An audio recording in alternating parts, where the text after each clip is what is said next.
Please may I come in? Thank you, sir.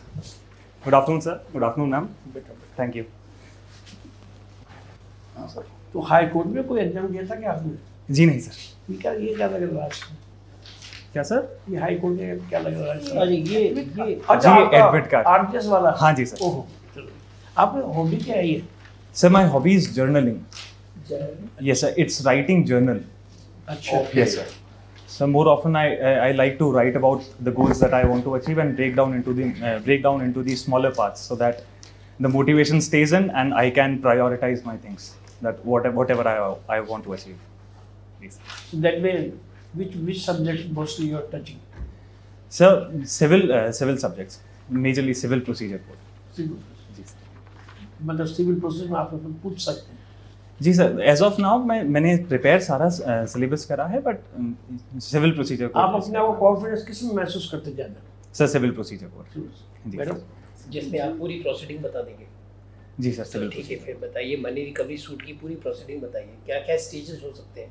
Sir money recovery suit है तो इसके अंदर सर 2 ऑप्शन हो सकते हैं अपने पास. सर पहला नॉर्मल ओरिजिनल सिविल सूट दायर हो सकता है या फिर समरी सूट भी प्रोसीडिंग्स हो सकती हैं. तो अगर समरी प्रोसीडिंग्स होती हैं तो order 37 of civil procedure code apply होता है.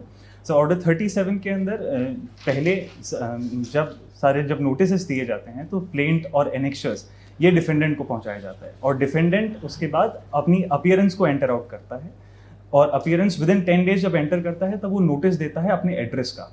और जब अपीयरेंस एंटर हो जाती है सर उसके पश्चात with in 10 days sir summons दिए जाते हैं फॉर जजमेंट. अब वो वाली बता दीजिए. एक स्टेप मिस कर गया. ये से वन स्टेप. सर यहाँ पे ये सवेरे suit problem is that 37 suit is you have no right to defence. You have to take a leave for defence. जी सर. जी सर. Yes. जी So sir. you missed that step. Sir, after summons for judgment is passed, then Before that, after some judgment summons के बाद, हाँ, और उसके बाद, then you are right. जी सर. उसके बाद फिर defendant leave to defend. जी sir. Then leave to defend may be granted by the court or rejected. Maybe granted, may not granted subject to condition. जी sir. Yes. Yeah, it may be conditional May also. mostly granted subject to condition. जी sir.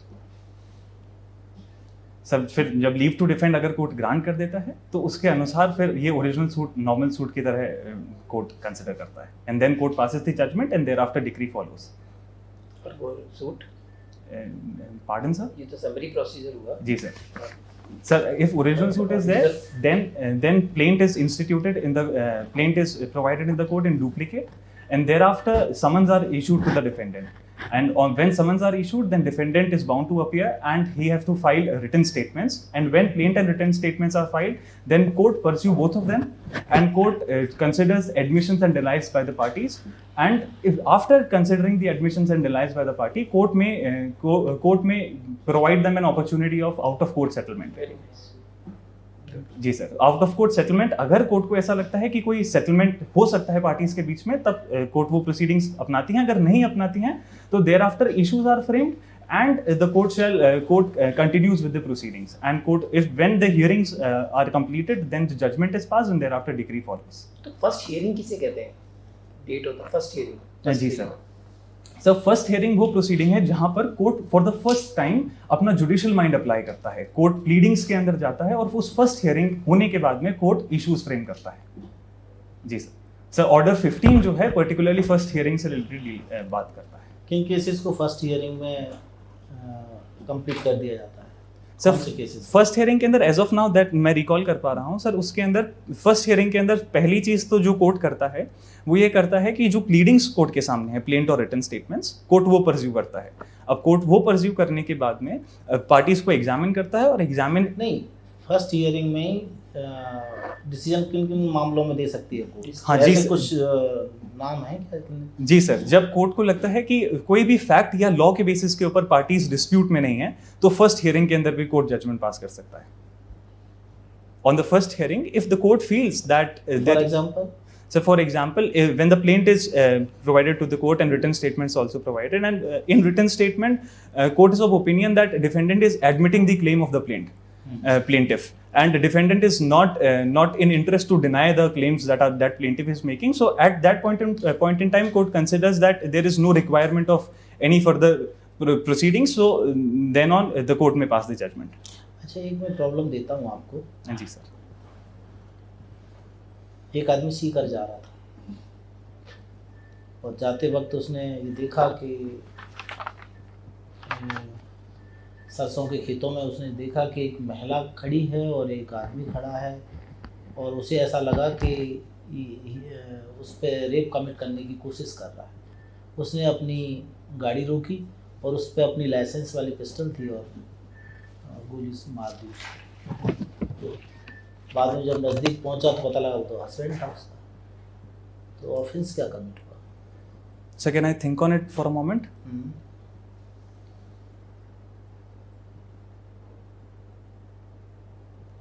Sir अगर bonafidely उस person को लगा कि the person is committing an assault which may amount to the rape of the woman, so I believe here the right of private defense kicks in, because in section number 100 of Indian Penal Code it provides that right of private defense may extend to causing death of the person if the assault is such that it may leads to commission of the rape. So herein, if person is of opinion that seeing the restrictions under section 99 of Indian Penal Code, then I believe a right of private defense may be availed. But if there was an opportunity for having public recourse, or death causing was not reasonable at that point in time, then I believe culpable homicide, this offense becomes culpable homicide. Culpable homicide? जी sir. वो तो अभी आपने सही answer दिया कि वो defence ले सकता था। उसे ऐसा लग रहा था कि रेप कमिट करने का प्रयास कर रहा है।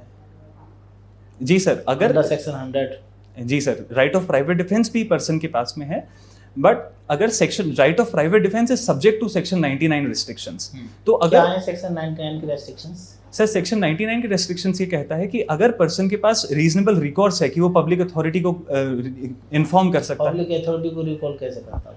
सर पब्लिक अथॉरिटी को नियर बाय पुलिस स्टेशन है या फिर वो कॉल कर सकता है, क्योंकि सर जितना अभी पुलिस सिस्टम। खेतों में कहाँ करता पब्लिक अथॉरिटी को? वो तो ये तो एक मूवमेंट की बात होती है।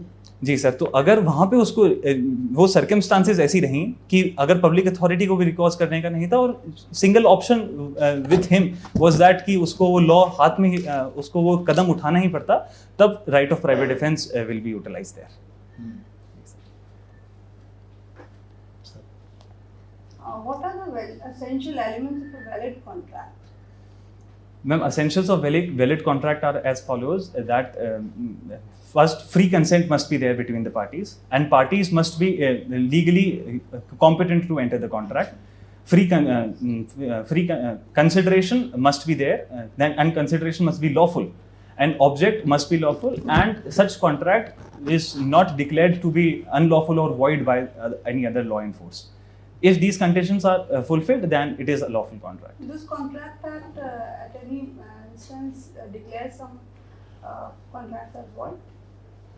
जी ma'am, there are various circumstances जहाँ पर कॉन्ट्रैक्ट को वॉइड डिक्लेयर करा जाता है, जैसे in restraint of marriage, if an agreement is there which is in restraint of marriage, और if it restrains lawful. Please clarify the sections also.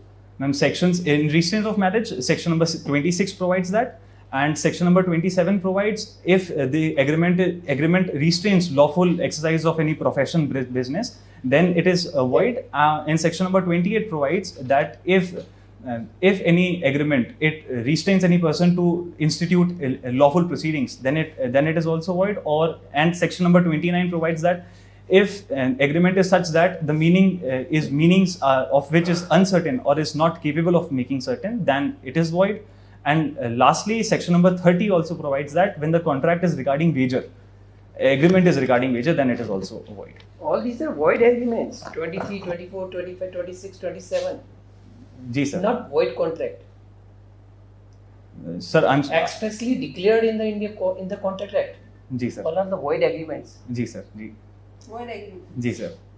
Ma'am void agreements, जी I am sorry I was not able to answer precisely, ma'am void agreements तो ये particular sections के बारे में बात करता है। मैम वॉइड कॉन्ट्रैक्ट्स जब बात होती है तो मैं अभी जो रिकॉल कर पा रहा हूँ वो सेक्शन 56 को रिकॉल कर पा रहा हूँ। तो उसके अंदर जब कोई ऐसा कॉन्ट्रैक्ट है, जब कॉन्ट्रैक्ट तो फॉर्म हो गया बट ऐसी इंटरवीनिंग सर्कमस्टांसेस रही कि उस कॉन्ट्रैक्ट को फुलफिल करना अनलॉफुल हो गया या इम्पॉसिबल हो गया, तो at that point in time contract becomes void. Otherwise in those circumstances it is agreement is void. Indemnity और गारंटी में क्या अंतर है? सर मैं अभी जो रिकॉल कर पा रहा हूँ इन दोनों में एक मेजर डिफरेंस जो है वो ये है कि in indemnity there are 2 parties but in guarantee there are 3 parties, and the reason of giving indemnity is to save person from loss that will be caused by third person or by the promisor, but in guarantee the main purpose is to fulfillment of the promise. Agency के contract में कितना consideration होता है? Sir agency के contract के अंदर consideration की आवश्यकता नहीं है, it may be without consideration also. Section 185 precisely कितनी चीजें हैं जो विदाउट कंसिडरेशन हो सकती हैं? So there are various things that may be without consideration. First is agency, and other is gratuitous bailment may be there. Bailment? जी sir, if bailment is gratuitous, then it may be without consideration also. कोई example ग्रेटिट्यूस bailment का? Sir, can I think on it? bailment का कोई? जी sir.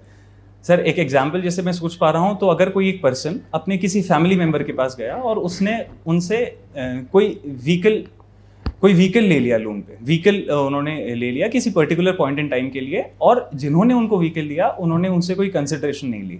उन्होंने ये बोला कि मेरे को कॉलेज तक जाना है और उस पर्टिकुलर इंस्टेंस के लिए उन्होंने वो व्हीकल लिया, तो दिस बेलमेंट इज ग्रेटिट्यूअस बेलमेंट। और अगर Because वो no व्हीकल को तोड़ के लाते तो फिर तो वो क्या डैमेजेस क्लेम करेंगे या नहीं करेंगे? एक्सीडेंट करके लेके आ गए वो, तो मैंने तो अच्छा खासा दिया था आपको बाइक। जी सर, डैमेजेस क्लेम कर सकते हैं क्योंकि वो तो ग्रेजुएट था ना सर। ग्रेटिट्यूस बेलमेंट था, but there is a responsibility with a bailee to maintain the goods as if as a reasonable prudent person would maintain his own goods. तो अगर डैमेज करके आता है, if he took the responsibility as if it was his own vehicle and as a reasonable prudent man, तब वो liable नहीं होगा। If he acted rashly और negligently then he will be liable. Sir जितना मैं अभी जानकारी। अच्छा, राष्ट्रपति भवन कहाँ बना हुआ है, कौन से हिल में बना हुआ है? सर माफ कीजिए, इस बारे में जानकारी सीमित है मेरी।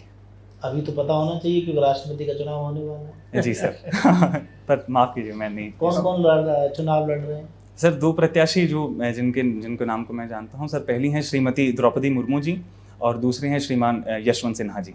यशवंत सिन्हा जी कहाँ के हैं रहने वाले, किस स्टेट से आते हैं? I don't have any idea regarding. बिल्कुल होना चाहिए, परफेक्ट आइडिया रखिएगा इनका। किस पार्टी को बिलोंग करते हैं यशवंत सिन्हा जी? सर कांग्रेस को बिलोंग करते हैं। कांग्रेस सर जितना मैं जानता हूं, मेरे को इस बारे में अभी जानकारी मेरी सीमित है। ममता बनर्जी को जानते हैं? जी सर। उनकी पार्टी का नाम क्या है? सर माफ कीजिए। अच्छा किया, ऐसा जुडिशियल ऑफिसर चाहिए, fit for judicial service. Yes, I will tell you. हमको अलग बातों से मतलब ही नहीं है। One first of the collector of judicial officer is he must do not know anything about except yes, sorry. Doctor के राइट बताओ आप। Sorry is the perfect answer. If you don't have the knowledge, sorry is the perfect answer. anyhow, ये अच्छा you are fit for, मैं अगर होता मैं आपका 100% Thank you. सिलेक्शन नहीं मैक्सिमम नंबर देता। सिलेक्शन मतलब उसके बाद भी नहीं हो अगर आप जी जी। दूसरी बात, बाकी हमको ऐसा किया जुडिशियल ऑफिसर कुछ पता है हमें क्या लेना देना, हाँ न पार्टी से लेना देना जुडिशियल ऑफिसर को, न प्रेसिडेंट से लेना देना, न किसी से लेना देना। अगर बन जाओ ना तो इस शिक्षा को मेरे को याद रखना जरूर सर। आई नेवर ये तो जरूर नाराज हो जाएंगे। नहीं सर, आई रिमेंबर दैट। बाकी लोग तो नाराज हो जाएंगे किस काम का, ये भी नहीं। चलो एक बार हम भी एक आपसे क्वेश्चन पूछते हैं, डाउरी डेथ क्या होती है? डाउरी डेथ सुना कौन सा सेक्शन? जी सर। सर डाउरी डेथ का specific section 304 of Indian penal code provide करता है। 304B। जी सर। सर तो उसके अंदर वेरियस कंडीशंस है जो अगर वो फुलफिल होती हैं तो वो डेथ डाउरी डेथ की कंडीशंस में आती है। सर पहली है डेथ होनी चाहिए with in 7 years of the marriage of women, और डेथ अननेचुरल सर्कमस्टांसेस में होनी चाहिए, और डेथ के सून before it has to be shown that there was any demand for dowry or any cruelty or harassment to the women. If these conditions are fulfilled, then such death amounts to dowry death. कितना मतलब जो आप proximity क्या होगी time की, जैसे मान लीजिए कि 2 दिन पहले, 4 दिन पहले, 10 दिन पहले, क्या? जी सर ये सवाल सुप्रीम कोर्ट के पास में और वेरियस कोर्ट के पास में बहुत बार आया है, तो सुप्रीम कोर्ट ने बोला है कि जो सून बिफोर है उसको लिटरली हमको इंटरप्रेट नहीं करना है, क्योंकि अगर लिटरली इंटरप्रेट करेंगे तो the intention behind the legislation will fail. तो यहाँ पर doctrine of proximity will apply कि हमको रिलेशन देखना है कि जो हरासमेंट हुआ या क्रूअल्टी हुई क्या उसका डेथ से रिलेशन है, even though it was a year before और 6 months before. If there is a proximity और there is a relation then it will amount to dowry death. Good. Very good. Thank you. Good answer. Sham, did you do internships? Yes, ma'am, I During did your internships. Where all like, if you could just. Ma'am, internships, first I did internships at an international NGO called Cuts International, and all the other internships I did in district court. And one internship I did in arbitration center in Delhi. You didn't refer with any judge?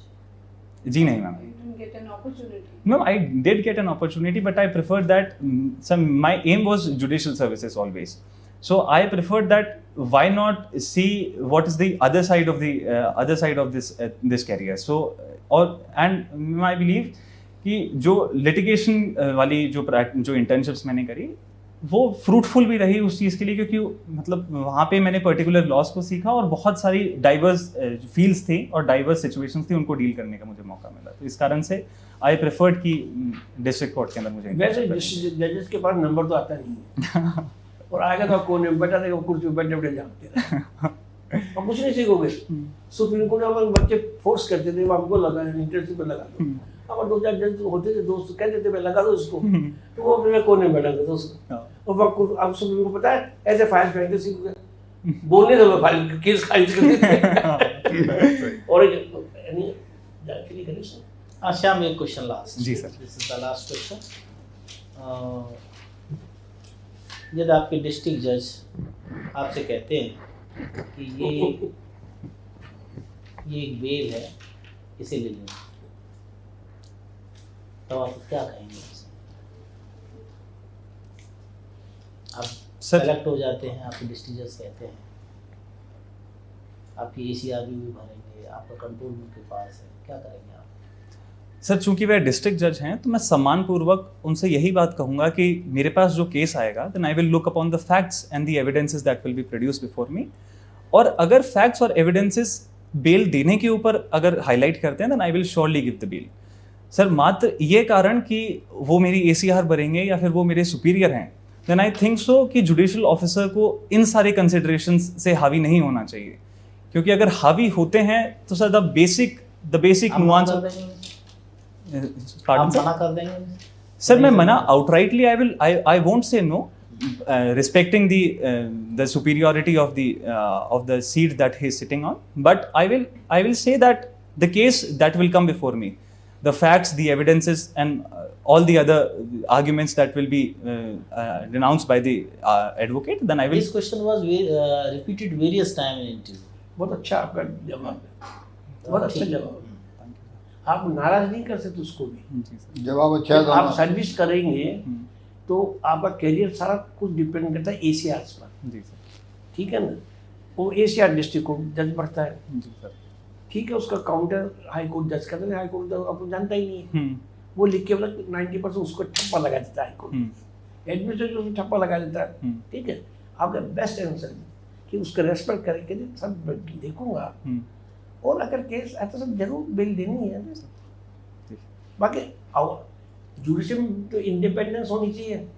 अगर आप उसको कहने मगर फिर independence किसी judgement को अगर आप किसी कहने दे दिया, this is also judicial dishonesty, this are judicial dishonesty. जी सर। अगर उसको बेल नहीं मिलने वाला केस और आपने इनके कहने से दे दिया, ये भी डिसऑनेस्टी है। जी सर। इंटीग्रिटी का आपको डाउट होगी।